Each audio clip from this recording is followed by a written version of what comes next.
की ओर से किए गए अपमान का बदला पुतिन जरूर लेंगे। पुतिन अमेरिका पर बड़े हमले की तैयारी कर चुके हैं। पुतिन ने जहां अपनी फौज को एटम बम एक्टिव करने के निर्देश दे दिए, ध्यान से सुनिए, और वहीं यूक्रेन में हाइपरसोनिक मिसाइल दागकर अपनी तैयारियों का टेरर शुरू कर दिया है। यूक्रेन के गैस स्टोरेज फैसिलिटी को निशाना बनाया गया है और रूस ने जिस मिसाइल से हमला किया उसकी स्पीड 13,000 किलोमीटर प्रति घंटा है। यह मिसाइल मल्टी टारगेटेड तकनीक से लैस है, यानी एक ही मिसाइल से कई टारगेट हिट किए गए। पुतिन ने, आपको बता दें, यूक्रेन को जंग की प्रयोगशाला बना दिया है ताकि अमेरिका से टक्कर लेने की पूरी प्रैक्टिस की जाए। रूसी हमलों से यूक्रेन थर्रा गया। यूक्रेन में ताबड़तोड़ हमलों से सवाल उठाया जा रहा है कि क्या पुतिन अमेरिका पर अटैक करेंगे, क्या अमेरिका और रशिया की भिड़ंत तय है। और बता दें आपको, इसी मुद्दे पर आज हम खास मेहमानों के साथ चर्चा करेंगे, जहां बताएंगे आपको कि आखिर अब पुतिन की क्या तैयारी है। आपको पूरी खबर दिखाएंगे। ये खास चर्चा में आपका बहुत बहुत स्वागत है एक बार फिर से। और बता दें आपको, यहां पर अब ऐसा लग रहा है दर्शकों कि रशिया और अमेरिका की जोरदार भिड़ंत होने वाली है। मैं ऐसा इसलिए कह रही हूं क्योंकि बता दें आपको कि अब हमले की रणनीति बताई जा रही है। और चलिए एक बार आपको हम समझाएंगे कि आखिर रूस अमेरिका के बीच क्या हो रहा है। हमले के पीछे की रणनीति आपको बताते हैं। हाइपरसोनिक मिसाइल से अब हमला किया गया यूक्रेन में। पुतिन ने यूक्रेन और नाटो को हिदायत दी है और बता दें आपको, हमला पुतिन की चेतावनी का यह हिस्सा है। जाहिर सी बात है, पुतिन भी अब सख्त हैं। अमेरिका के एक्शन पर पलटवार का यह सीधा संदेश है, सीधा संकेत है, जहां ट्रंप को रूसी फौज की ताकत का एहसास कराना जरूरी है। आपको बता दें, यहां पर अब आपको हम पूरी रणनीति समझा रहे हैं। हाइपरसोनिक मिसाइल से ट्रंप की चेतावनी, यहां ट्रंप को चेतावनी दी जा रही है कि हमारे पास हाइपरसोनिक मिसाइल है। पुतिन ने यूक्रेन और नाटो को हिदायत दी है, यानी साफ तौर पर व्लादिमीर पुतिन का यह बड़ा अटैक आपको समझा रहे हैं। हमलावर यहां हमला जो है वो अब पुतिन करने वाले हैं। पुतिन भी अपने आप को शक्तिशाली, जाहिर सी बात है, प्रदर्शित करते नजर आएंगे। ट्रंप को रूसी फौज की ताकत का एहसास कराना पुतिन का एकमात्र दर्शकों उद्देश्य है। और इसी पर आपको हम खास तस्वीरें भी दिखाएंगे। बता दें आपको, हाइपरसोनिक मिसाइल से ट्रंप को यह चेतावनी यहां व्लादिमीर पुतिन ने दिया। एक बार आपको हम याद दिलाते हैं, दुनिया के कई हिस्सों में तनाव की स्थिति है। रशिया और यहां पर अमेरिका आमने सामने। रूस के पास सबसे बड़ा एटमी जखीरा है। बता दें आपको, रूस के पास अमेरिका से भी बड़ा परमाणु हथियार है। पहले तो रूस के पास 5,580 एटम बम होने का दावा यहां किया जा रहा है, जहां रूस के परमाणु हथियार पर पुतिन का कंट्रोल है। आगे सुनिए, अमेरिका सालाना बजट $820 मिलियन, रूस सालाना रक्षा बजट 126 मिलियन। अमेरिका, बता दें आपको, 1,32,08,000 एक्टिव सैनिक है, जहां रूस की अगर हम बात करें 20 लाख रिजर्व सैनिक है। अमेरिका के पास 8 लाख रिजर्व सैनिक और रूस के पास 20 लाख सैनिक। देखिए यहां पर जो संख्या है, जो आंकड़ा है, जाहिर सी बात है रशिया के पास ज्यादा है। बता दें आपको, अमेरिका के फाइटर जेट की संख्या 1854, रूस के पास 809 फाइटर जेट। आगे सुनिए, ट्रांसपोर्ट विमानों की संख्या 957, रशिया 453। एक बार आपको हम आंकड़ा समझा रहे हैं। अमेरिका पास फ्लीट स्ट्रेंथ जो है वो 472 फ्लीट स्ट्रेंथ अगर हम बात करें रशिया की। और नौसेना पर आते हैं, नौसेना में सिर्फ एक एयरक्राफ्ट है, अमेरिका के पास 11। अमेरिका नौसेना के पास 9 हेलीकॉप्टर कैरियर है। और बता दें आपको, इसी पर आज हम खास मेहमानों के साथ चर्चा भी करेंगे कि आखिर रशिया और अमेरिका की बात करें तो अब रशिया और अमेरिका के साथ अगर जो लड़ाई है वो देखने को मिल रही है। और बता दें आपको, इसी पर आज हम खास मेहमानों के साथ चर्चा यहां अपनी आगे बढ़ाएंगे। बहुत स्वागत करना चाहूंगी रवि अरोड़ा जी का, विदेश मामलों के जानकार हैं, और colonel TP Tyagi ji, defence expert. आप दोनों का बहुत स्वागत है इंडिया न्यूज पर। पहले तो सर ये बताइए, मैं टीपी त्यागी जी से पहला सवाल लेना चाहूंगी। देखिए सर, अभी हमने अपने दर्शकों को भी समझाया कि रशिया वर्सेस अमेरिका कौन ताकतवर है, लेकिन पुतिन कम तो नहीं है और अमेरिका हमले पर हमले किए जा रहा है। ऐसे में टीपी त्यागी सर, आपसे मैं जानना चाहूंगी आगे की तस्वीर आप क्या देख रहे हैं सर? देखिए, पहले तो आपने पूछा कि रशिया और अमेरिका में कौन ताकतवर है जी। इसे मुझे बताने की जरूरत नहीं है, आप यहाँ से समझिए, नंबरों से फर्क नहीं पड़ता। हाँ। किसके पास 50 लाख है, किस पे 25 लाख है। आप ये देखिए, नेटो के लोगों की संख्या है 65 करोड़, 65 करोड़।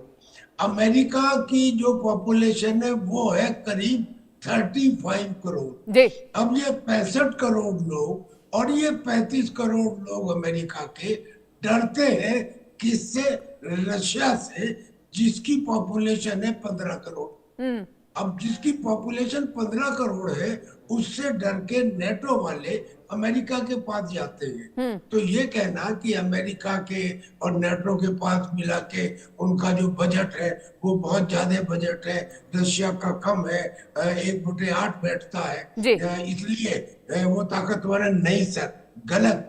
दरअसल में रशिया के पास, ये तो आप ही ने बताया कि उनके पास जो एटॉमिक आर्सेनल है हाँ। वो अमेरिका से भी ज्यादा है।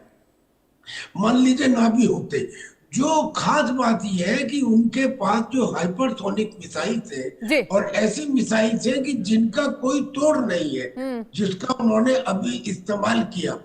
देखिए, जब एक मदारी बंदर को सिखाता है तो कुत्ते की पिटाई करता है।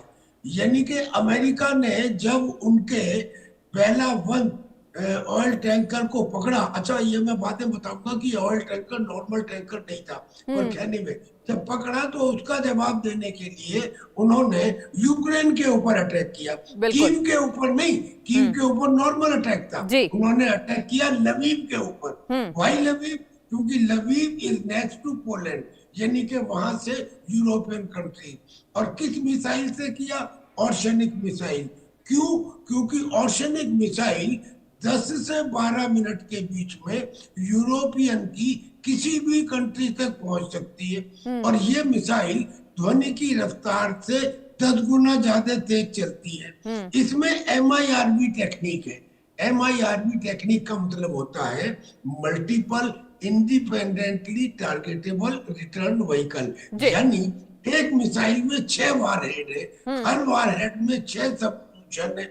और ये जब ये मीडियम रेंज बैलिस्टिक मिसाइल है, जब ये एटमॉस्फेयर में आती है, इसकी काइनेटिक एनर्जी बढ़ती जाती है, बढ़ती जाती है। इसलिए पुतिन ने ये कहा कि जहां ये गिरेगी वहां 4000 डिग्री सेंटीग्रेड का टेम्परेचर पैदा करेगी, यानी कि सूर्य जितना जो कुछ है सब वाष्पीकरण हो जाएगा। और उसने जब इसका पहले डमी चार्ज से टेस्ट किया था यूक्रेन में, तो पुतिन ने ये कहा था कि अमेरिका और यूरोपियन कंट्री अपने सारे एयर डिफेंस सिस्टम लगा ले, अगर मेरी ऑर्शेनिक मिसाइल को रोक के दिखा दे तो मैं उसे मारूंगा। उस ऑर्शेनिक मिसाइल का टेस्ट लवीव पे करके अमेरिका को डायरेक्ट मैसेज दिया है कि प्लीज रिमेन इन लिमिट। ठीक है, एक बार मैं रवि अरोड़ा जी के पास जाना चाहूंगी। रवि जी, ये बताइए कि अगर हम बात करें तो ये प्रयोगशाला के तौर पर आप देख रहे हैं, देखिए विदेश मामलों के आप जानकार हैं, बेहतर ढंग से समझाएंगे दर्शकों को। ये बताइए रवि सर कि अगर हम बात करें ये प्रयोगशाला है या वास्तविक में अखाड़ा है? ये कई बार ऐसे शब्दावली का प्रयोग अब होता नजर आ रहा है, तो बताइए सर क्या कहेंगे आप? जी बिल्कुल सृष्टि जी, मैं समझता हूँ कि जिस प्रकार से आप समझिए 4 साल यूक्रेन के साथ जंग को हो चुके हैं, तो ऐसे में अमेरिका जिस प्रकार से दबाव बनाने की कोशिश कर रहा है और जिस प्रकार से उसने तेल टैंकरों को पकड़ा, उसके बाद पूरे रशिया के अंदर मैं जो उसके सांसद हैं वही कहीं ना कहीं जो है विरोध की स्थिति में आ गए थे। तो कहीं ना कहीं एक जवाब देने की जरूरत थी अमेरिका को। और जो रणनीतिक मिसाइल से जो हमला किया गया है उसका मकसद यही था, क्योंकि 13,000 किलोमीटर प्रति घंटे की रफ्तार से चलने वाली मिसाइल यह सिर्फ परमाणु हथियार भी अपने साथ ले जा सकती है और दूसरे हथियार भी ले जा सकती है।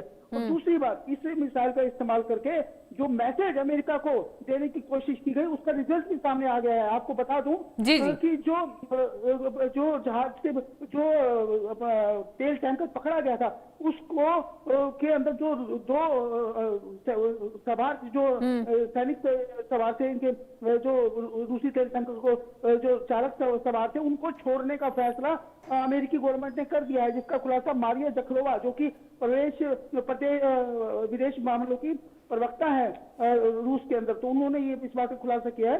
और यह दिखा रहा है कि कहीं ना कहीं अमेरिका पूरी तरह से दबाव की स्थिति में है, और क्योंकि यही दबाव बनाने की कोशिश रूस चाहता था लेकिन जहां तक बात है कि जंग छिड़ने की अमेरिका और रूस के बीच में, मुझे लगता है इतना आसान नहीं है, क्योंकि फिलहाल जो है कहीं ना कहीं लवीव पर हमला करके वहां के एनर्जी सेंटर को उड़ा के कहीं ना कहीं अपनी जो ताकत का एक जो है जिस प्रकार से हम कहीं अखाड़ा है, तो मैं समझता हूँ वो ये बताने की कोशिश की गई है रूस द्वारा कि क्योंकि इस मोर्चे पर अगर उसे 4 साल हो गए तो अमेरिका उसे कमजोर ना समझे।